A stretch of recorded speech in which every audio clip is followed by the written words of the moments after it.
Bismillahirrahmanirrahim. Assalamualaikum warahmatullahi wabarakatuh. Innal hamdalillahi wassalatu wassalamu ala asyrafil anbiya'i wal mursalin wa ala alihi wa ashabihi ajma'in. Amma ba'd.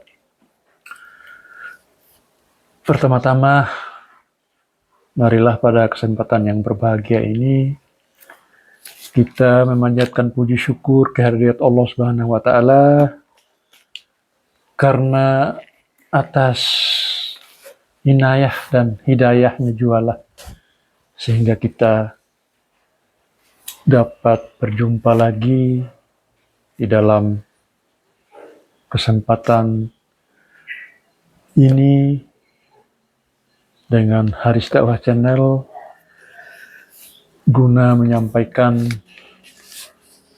satu topik yang tidak pernah bosan-bosan kita sampaikan, terutama oleh para pendakwah, untuk mengingatkan bagaimana Rasulullah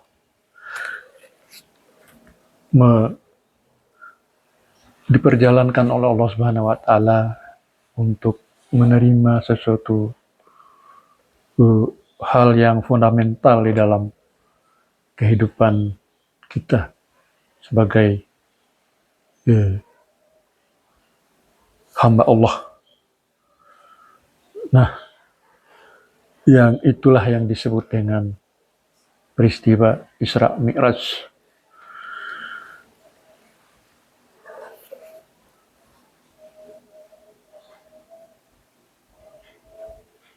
Salawat dan salam kita tidak lupa haturkan untuk junjungan kita, suri teladan kita, yang pada kesempatan ini kita mencoba menguraikan sedikit tentang perjalanan beliau yang sangat fenomenal, sangat luar biasa, yang merupakan suatu mukjizat dari Allah Subhanahu wa taala, yaitu peristiwa Isra dan Mi'raj. Saudara-saudaraku,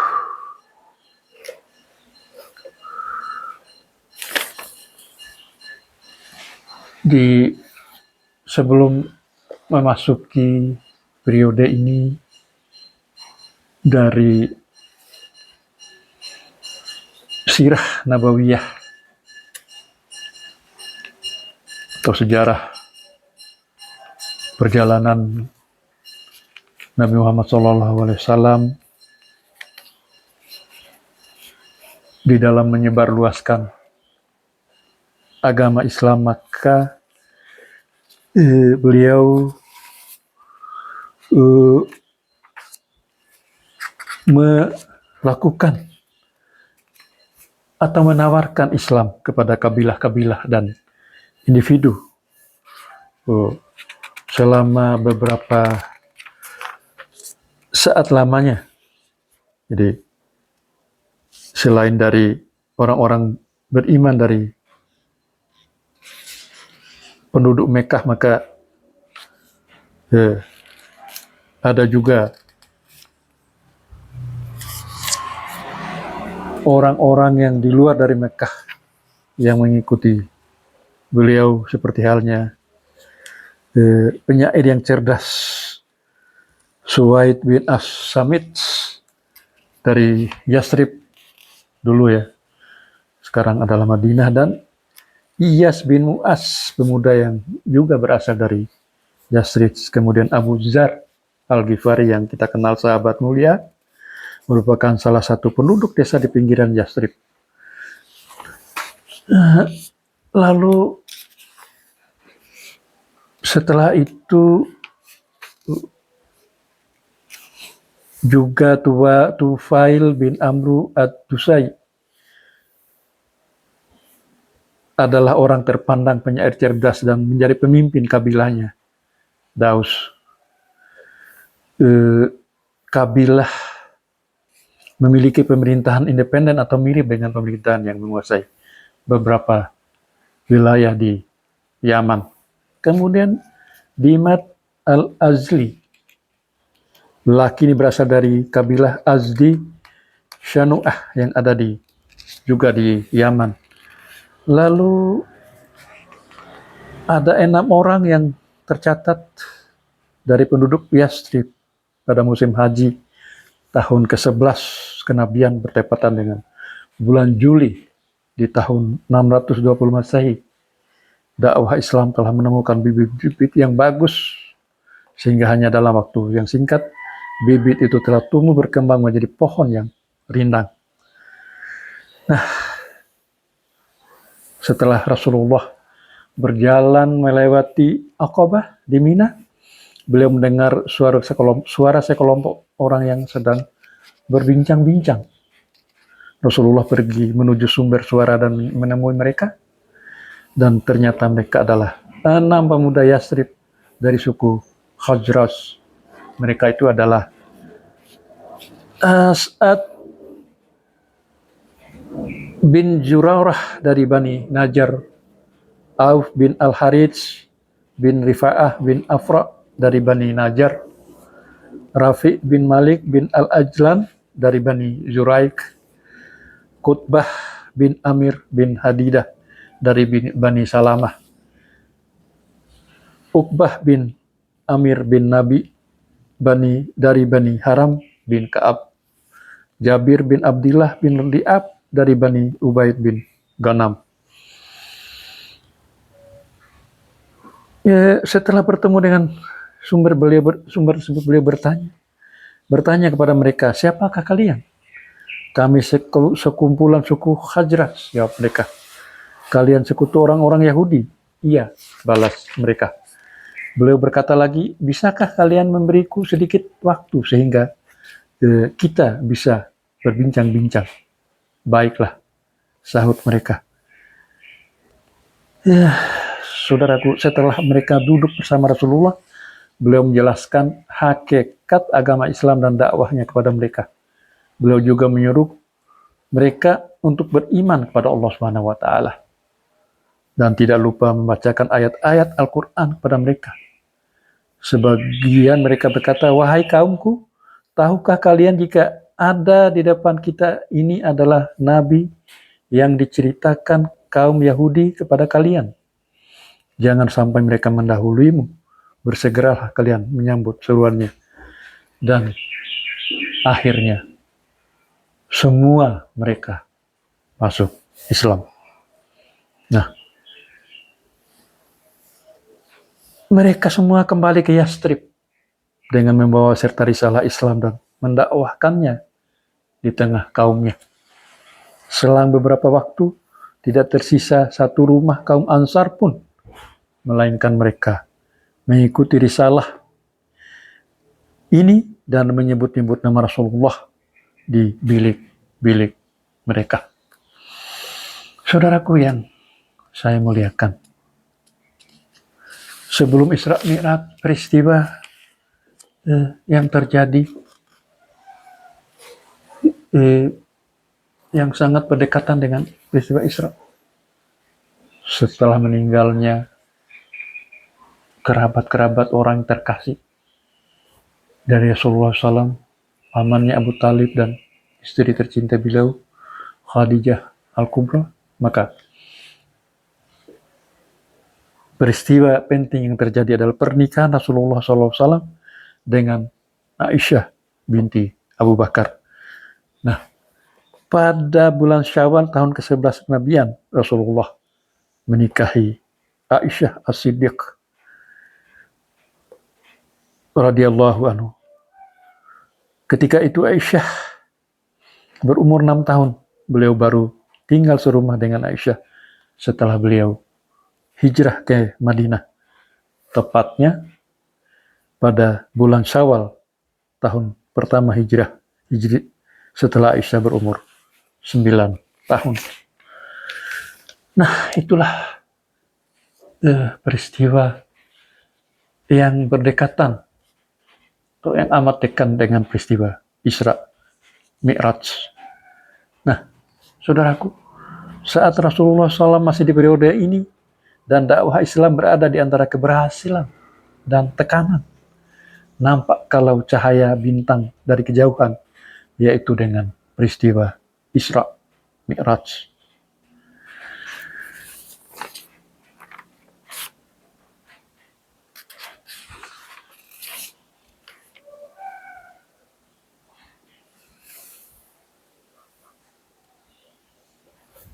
Para ahli hadis meriwayatkan rincian peristiwa Isra dan Mi'raj yang kami paparkan dengan singkat sebagai berikut.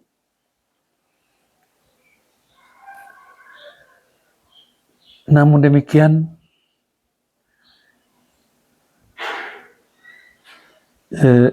izinkanlah kami untuk membacakan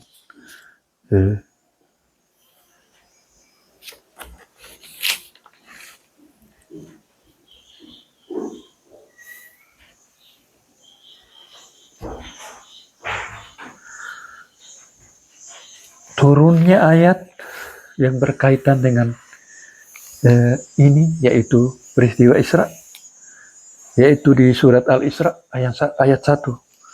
Bismillahirrahmanirrahim. Subhanalladzi asra bi'abdihi lailam minal masjidil harami ilal masjidil aqsa alladzi barakna haulahu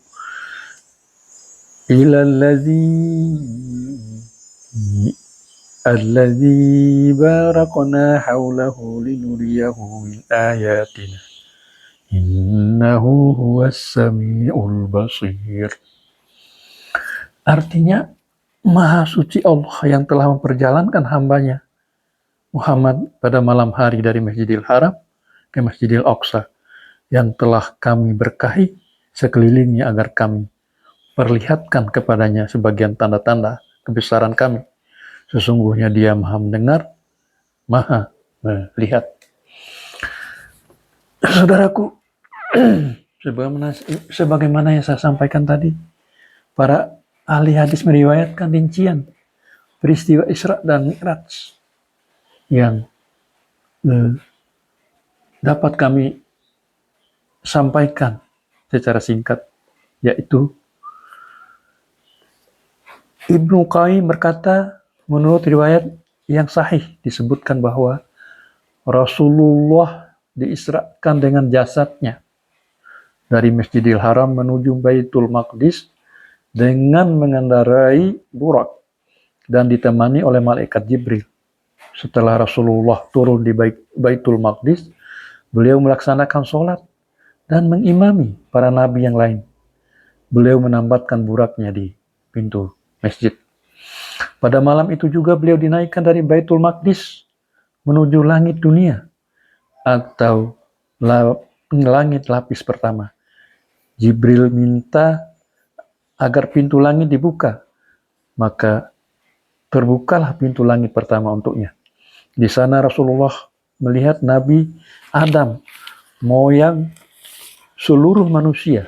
Beliau mengucapkan salam kepadanya, dan Nabi Adam pun menjawab salamnya, kemudian menyatakan pengakuan atas kenabian Muhammad Shallallahu Alaihi Wasallam. Allah memperlihatkan kepada beliau roh-roh manusia. Para roh yang berbahagia berada di sebelah kanan, sedangkan roh-roh yang sengsara berada di sebelah kirinya. Kemudian Rasulullah SAW dan malaikat Jibril naik ke langit kedua setelah meminta izin, dan pintu langit dibukakan. Di sana beliau bertemu dengan Nabi Yahya bin Zakaria dan Nabi Isa bin Maryam. Beliau menemui keduanya lalu mengucapkan salam. Mereka pun menjawab salam beliau, menyambut kedatangannya dan menyatakan pengakuan atas nubuat beliau. Selanjutnya mereka berdua melanjutkan perjalanan menuju langit ketiga. Di langit ini beliau bertemu dengan Nabi Yusuf, mengucapkan salam kepadanya dan ia pun membalas salam beliau. Setelah itu Nabi Yusuf menyambut beliau dengan sebaik-baik sambutan dan menyatakan pengakuan atas kenabian beliau. Setelah itu mereka menuju langit keempat. Di sana beliau bertemu dengan Nabi Idris. Beliau mengucapkan salam kepadanya dan Nabi Idris menjawab salam beliau, menyambut beliau serta menyatakan pengakuan atas nubuah beliau. Kemudian keduanya naik menuju langit kelima dan bertemu dengan Nabi Harun bin Imran. Rasulullah mengucapkan salam kepadanya, lalu Nabi Harun menjawab salam beliau. Nabi Harun menyambut beliau dengan sebaik-baik sambutan, kemudian menyatakan pengakuan atas nubuah Muhammad Shallallahu Alaihi Wasallam. Kemudian selanjutnya beliau beranjak menuju langit ke-6. Di sana Rasulullah SAW bertemu dengan Nabi Musa bin Imran. Setelah beliau mengucapkan salam, Nabi Musa menjawab salamnya dan menyambut kedatangan beliau dan menyatakan pengakuan atas kenabian beliau. Saat beliau hendak pergi, Nabi Musa menangis. Rasulullah bertanya, "Apa yang membuatmu menangis?" "Aku menangis lantaran seorang nabi yang diutus setelahku akan membawa umatnya ke surga. Jumlah umatnya yang masuk surga jauh lebih banyak ketimbang jumlah umatku yang dimasukkan ke surga," kata Nabi Musa. Kemudian beliau melanjutkan perjalanannya bersama Jibril ke langit tingkat 7. Di sana beliau bertemu dengan Nabi Ibrahim. Rasulullah mengucapkan salam kepada Khalilullah Ibrahim dan ia pun menjawab salam beliau, menyambut kedatangannya serta menyatakan pengakuan atas kenabiannya. Selanjutnya beliau naik menuju Sidratul Muntaha. Buahnya seperti kendi yang indah, daunnya berbentuk seperti telinga gajah, tempat tidurnya terbuat dari emas, dan cahaya gemerlap warna-warni. Tidak seorang pun yang mampu melukiskan keindahannya. Saudaraku yang saya hormati, setelah itu beliau dibawa naik menuju Baitul Ma'mur. Setiap harinya dimasuki oleh 70.000 malaikat dan tidak satu pun yang keluar daripadanya. Kemudian beliau dibawa masuk ke dalam surga, yang mana di dalamnya terdapat untaian mutiara dan tanah dari minyak kasturi. Lalu beliau dibawa naik lagi hingga sampai pada posisi di mana beliau bisa mendengar suara pena atau kolam. Saudaraku, kemudian selanjutnya beliau dibawa naik menuju Allah yang Maha Perkasa dan mendekat kepadanya hingga jaraknya tinggal 2 ujung busur atau lebih dekat lagi. Lalu Allah mewahyukan apa yang Allah wahyukan kepada hambanya. Allah mewajibkan kepada beliau untuk menunaikan sholat 50 kali dalam sehari semalam. Saat beliau dibawa turun, beliau bertemu Musa alaihissalam. Nabi Musa bertanya, "Apa yang Allah perintahkan kepadamu?" Rasulullah menjawab,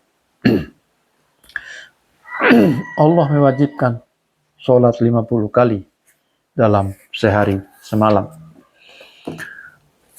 Lalu Nabi Musa berkata, "Sungguh umatmu tidak akan sanggup melakukannya.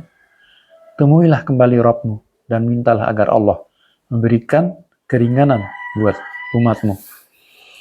Beliau memandang ke arah Jibril, meminta pendapatnya tentang bahasa tubuh, dan Jibril memberi isyarat yang bermakna, "Baiklah, jika engkau berkeinginan demikian." Lalu kemudian bersama Jibril, Rasulullah naik lagi menghadap Allah yang tetap berada di tempatnya. Begitulah yang disebutkan dalam riwayat Al-Bukhari dalam beberapa jalur riwayat. Allah mengabulkan permintaannya dan mengurangi 10 sholat hingga berjumlah 40 sholat dalam sehari semalam.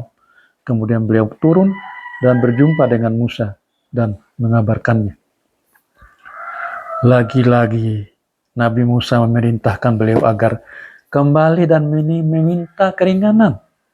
Begitulah beliau mondar-mandir antara menemui Musa dan Allah hingga akhirnya ditetapkan sholat 5 waktu seperti yang kita diwajibkan sekarang ini. Sebenarnya Nabi Musa menyuruh beliau untuk kembali menemui Allah dan meminta keringanan lagi. Namun beliau bersabda, "Aku sudah malu kepada Rabbku, aku ridha dengan keputusan ini dan aku menerimanya." Setelah beberapa saat ada seruan yang terdengar, "Kewajiban dariku telah kutetapkan dan kuringankan kewajiban atas hamba-hambaku." Saudaraku yang dirahmati oleh Allah, Ibnu Qayyim menyebutkan perbedaan pendapat mengenai apakah Rasulullah SAW melihat Rabbnya atau tidak. Kemudian beliau menyebutkan pandangan Ibnu Taimiyah yang intinya pendapat yang menyatakan bahwa Rasulullah SAW melihat dengan mata telanjang, sama sekali tidak ada dasarnya.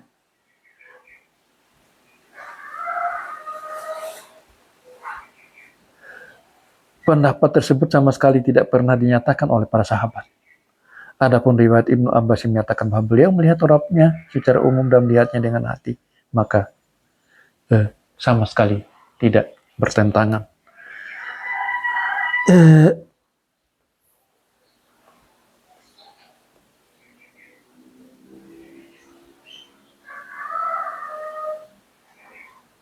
Kemudian beliau berkata, adapun firman Allah dalam surat An-Najm ayat 8 yang artinya, kemudian dia mendekat pada Muhammad lalu bertambah dekat, bukanlah mendekat yang terjadi dalam peristiwa Isra Mi'raj. Sebab mendekat yang tertera dalam surat An-Najm adalah mendekatnya Jibril serta posisinya yang amat dekat sebagaimana yang dinyatakan oleh Aisyah dan Ibnu Mas'ud, dan redaksi ayat pun menunjukkan hal itu. Sedangkan mendekat pada redaksi hadis Isra Mi'raj adalah mendekatnya Allah, sehingga tidak ada yang bertentangan dengan surat An-Najm ini. Bahkan dalam surat ini juga disebutkan jika beliau melihat malaikat Jibril dalam wujud aslinya di Sidratul Muntaha. Rasulullah melihat rupa asli malaikat Jibril sebanyak 2 kali, sekali tatkala di bumi dan sekali saat di Sidratul Muntaha. Wallahu a'lam.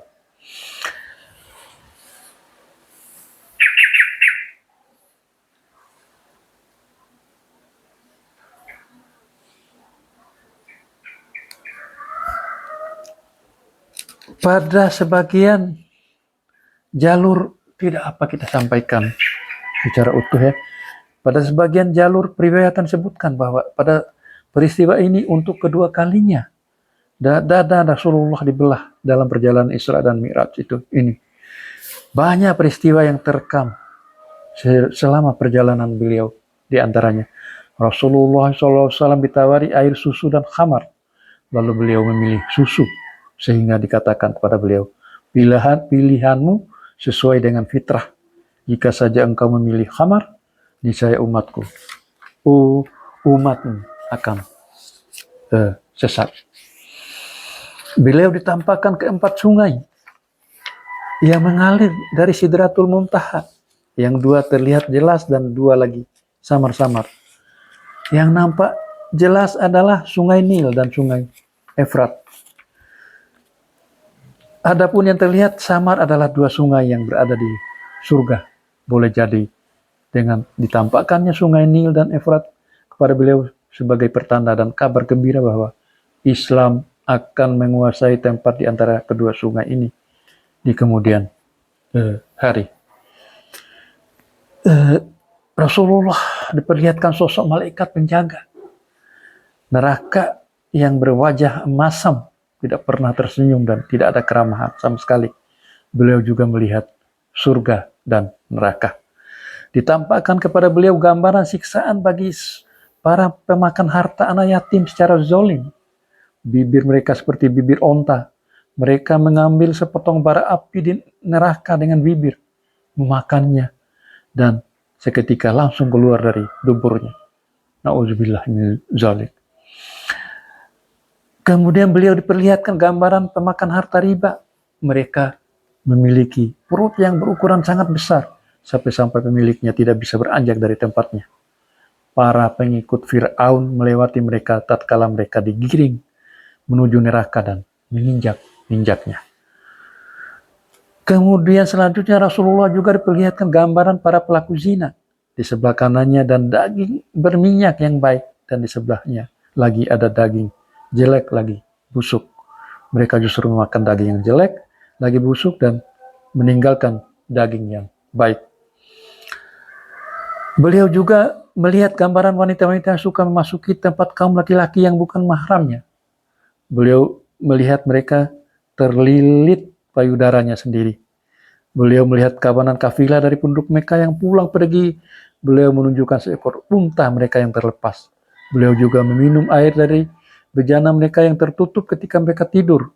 Dan beliau tinggalkan bejana itu dalam keadaan tertutup. Kejadian ini menjadi bukti kebenaran pernyataan beliau tentang Isra Mi'raj yang disampaikan keesokan harinya.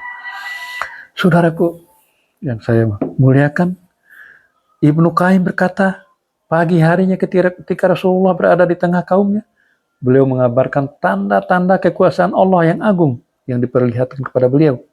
Mendengar penuturan itu, suku Quraisy justru semakin mendustakan beliau dan menghina beliau. Bahkan mereka meminta Rasulullah untuk menyebutkan ciri-ciri Baitul Maqdis. Seketika Allah menampakkan langsung di hadapan Rasulnya, sehingga beliau bisa menyebutkan ciri dan sifatnya, sehingga mereka tidak bisa membantah sedikit pun. Sebagai penguat, beliau juga menceritakan kafilah yang dilihatnya dan waktu kedatangan mereka. Beliau juga menyebutkan ciri unta mereka yang sesuai dengan ucapan Rasulullah. Beliau juga menyebutkan ciri unta mereka yang terlepas dari rombongan. Setibanya kafilah yang dimaksud ternyata mereka sesuai dengan ucapan Rasulullah. Akan tetapi semua fakta yang terungkap justru membuat mereka semakin menjauhkan diri. Tidak ada yang diinginkan oleh orang-orang zalim kecuali kekufuran. Sebab musabab Abu Bakar, sahabat yang mulia, dijuluki As-Siddiq lantaran beliau senantiasa membenarkan penyampaian Rasulullah tentang Isra Mi'raj di saat orang lain mendustakannya. Alasan paling nyata dan paling benar dari peristiwa Isra Mi'raj ini adalah firman Allah yang artinya, agar kami perlihatkan kepadanya sebagian dari tanda-tanda kebesaran kami. Seperti yang saya bacakan di Quran Surat Al-Isra, Isra ayat 1 tadi. Dan ini merupakan sunatullah atas para nabi, sebagaimana firman Allah, wa kadzalika nuri Ibrahim malakutas samawati wal ardh wa liyakuna minal muqinin. Artinya, dan demikianlah kami perlihatkan kepada Ibrahim tanda-tanda keagungan kami yang terdapat di langit dan di bumi, dan kami memperlihatkannya agar dia termasuk orang-orang yakin. Quran Surat Al-An'am ayat 75. Allah juga berfirman kepada Nabi Musa, yang artinya, untuk kami perlihatkan kepadamu sebagian dari tanda-tanda kekuasaan kami yang sangat besar. Dan Allah juga menjelaskan maksud diperlihatkannya berbagai peristiwa di atas beliau. Di atas kepada beliau dengan firman yang artinya, dan kami memperlihatkannya agar dia termasuk orang yang yakin. Setelah ilmu para nabi itu diperkuat dengan tanda-tanda kekuasaan Allah ini ditampakkan kepadanya, tentu akan menghasilkan keyakinan yang mendalam. Karena mendengar berita tidak sama dengan melihat secara langsung. Harapannya para nabi mampu memikul beban dakwah di jalan Allah yang tidak dimampui orang lain. Dan kemewahan hidup di dunia bagi mereka tak ubahnya seperti sayap nyamuk. Selain itu, agar mereka mampu bersabar dan kokoh dalam menghadapi berbagai macam tekanan dan siksaan. Saudaraku yang saya hormati, adapun hikmah dan rahasia yang terkandung dalam penggalan kisah Isra Mi'raj ini menjadi bahan kajian yang dibahas oleh berbagai buku yang mengulas rahasia syariah, yaitu di dalam Sirah Nabawiyah, ya, seperti halnya yang saya sampaikan ini. Jadi karena itu para penonton pasti mengamati bahwa kisah tentang perjalanan Isra Mi'raj telah Allah sebutkan dalam surat Al-Isra yang saya bacakan tadi. Namun hanya dalam satu ayat saja, karena ayat-ayat setelahnya mengisahkan tentang keburukan sifat orang-orang Yahudi dan kejahatan mereka. Kemudian Allah mengingatkan mereka bahwasanya mereka orang Yahudi dan kejahatan mereka. Kemudian Allah mengingatkan mereka bahwasanya Al-Quran ini petunjuk menuju jalan yang paling lurus. Bisa jadi sebagian pembaca berkesimpulan bahwa, atau bisa jadi sebagian penonton berkesimpulan bahwa antara satu kisah dengan kisah yang lain dalam surat ini tidak ada keterkaitannya. Padahal sejatinya tidak demikian, karena masing-masing ini menguatkan kisah yang lainnya. Saudaraku yang Allah semoga muliakan, dengan gaya bahasa itu sejatinya Allah memberi isyarat perjalanan Isra ke Baitul Maqdis dimaksudkan bahwa orang-orang di sana akan tersingkir dari posisi kepemimpinan umat manusia karena tindak kejahatan yang mereka lakukan. Kemudian Allah memindahkan posisi ini kepada Rasulullah SAW dan menyatukan dua pusat dakwah keturunan Ibrahim. Jadi sudah tiba saatnya perpindahan kepemimpinan spiritual dari satu umat ke umat lainnya.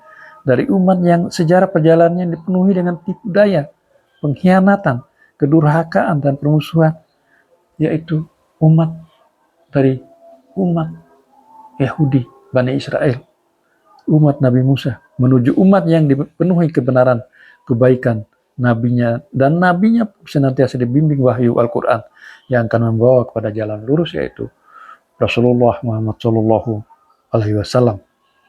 Namun demikian, bagaimana caranya kepemimpinan ini bisa berpindah tangan sementara Rasulullah SAW hanya berkutat di pegunungan Mekah, bahkan terusir dari kaumnya sendiri? Pertanyaan ini menyibakkan tabir hakikat perkara yang lain, yaitu bahwa satu episode perjalanan dakwah Islamiyah akan segera berakhir dan berganti dengan episode lain yang berbeda dengan episode sebelumnya.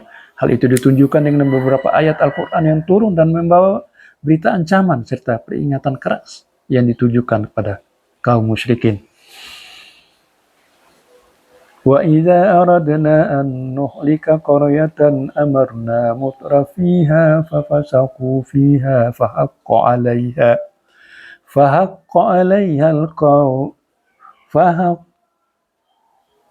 'alaiha al-qawlu fadammarnaha tadmira. Wa kam ahlakna minal quruni min ba'di nuhin wa kafa bi rabbika bi dzunubi ibadihi khabiran basira. Artinya, dan jika kami hendak membinasakan suatu negeri, maka kami perintahkan kepada orang-orang yang hidup mewah di negeri itu agar menaati Allah. Tetapi bila mereka melakukan kedurhakaan di dalam negeri itu, maka sudah sepantasnya berlaku terhadap mereka perkataan untuk ketentuan kami. Kemudian kami hancurkan negeri itu sehancur-hancurnya. Dan berapa banyak kaum sudah Nuh yang telah kami binasakan. Dan cukuplah Rabbmu yang maha mengetahui lagi maha melihat dosa hambanya. Quran surat Al-Isra ayat 16-17. Selain dari ayat itu, ada ayat-ayat lain yang menjelaskan pilar-pilar peradaban kaum muslimin dan prinsip-prinsip dasarnya guna membangun masyarakat Islam di kemudian hari. Seakan-akan mereka telah tersebar ke segala penjuru dunia, memegang kendali di semua lini, membangun kesatuan dan memutar roda kehidupan masyarakat. Di dalamnya juga tersirat pesan bahwa Rasulullah SAW akan mendapatkan tempat yang aman untuk mengatur segala urusannya dan menjadi markas penyebaran dakwah ke seluruh penjuru dunia. Inilah beberapa rahasia dari kisah perjalanan Isra Mi'raj yang penuh berkah. Karena hikmah tersebut juga hikmah lain yang belum tersingkap. Cukup menjadi alasan mengapa peristiwa Isra dan Mi'raj ini terjadi menjelang Baiat Aqabah yang pertama, atau antara Baiat Aqabah yang pertama dan kedua. Jadi, saudaraku, yang semoga Allah merahmati, inilah kisah peristiwa Isra Mi'raj yang dilakukan oleh Nabi Muhammad SAW, yang memang memiliki makna dari ilmu, ya, memiliki makna dan interpretasi saintifik juga. Jadi Isra Mi'raj atau perjalanan Rasulullah dari Masjidil Haram ke Masjidil Aqsa, kira-kira, ini sekilas saja saya sampaikan, kira-kira jaraknya 1240 km saja. Secara saintifik ini tidak terlalu sulit menjelaskan perjalanan yang cepat. Sekarang pun pesawat kurang dari 2 jam, ya, sudah sampai di Palestina, yaitu di Masjidil Aqsa, letaknya Masjidil Aqsa. Namun dari Masjidil Aqsa ke Sidratul Muntaha ini, atau langit ke-7, baru jadi problem bagi ilmu modern sekarang ini. Sekalipun karena melalui langit saat pertama saja, mungkin yang teramati saat ini sudah 46,5 tahun cahaya, mencapai 46,5 tahun cahaya.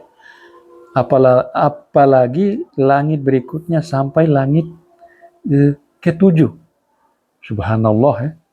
Memang dari segi ilmu pengetahuan sangat luar biasa, ajaib, spektakuler. Tidak lain merupakan suatu